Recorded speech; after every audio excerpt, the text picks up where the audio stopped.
Խոսել։ Երբեմն, երբ լռության լեզվով ես խոսում, մարդիկ կարծում են չհասկացար նրանց քայլը, չնկատեցիր, չլսեցիր նրանց ասածն ու արածը։ Ոչ բոլորը կարող են լռության լեզուն հասկանալ, այն էլ ճիշտ հասկանալ։ Քո լռության մեջ կարող է այնքան ասելիք լինել, բայց դա դիմացինի հասկացողության մեջ պարզապես կարող է չտեղավորվել,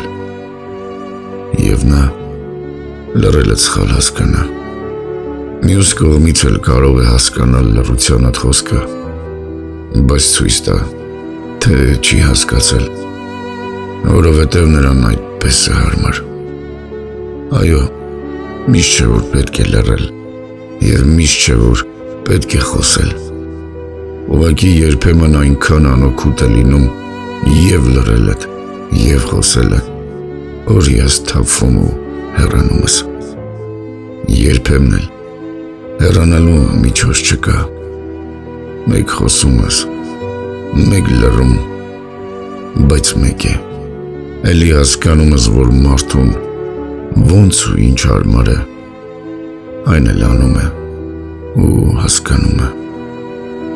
Մարդիկ, սովորեք լռության լեզուն, հարգեք դիմացինի լռությունը և մի չարաշահեք։ Լուռ ենք տեսնում,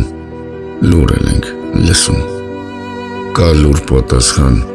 որ խոսքից ու լեզվից հզոր է։ Մնում է հասկանալ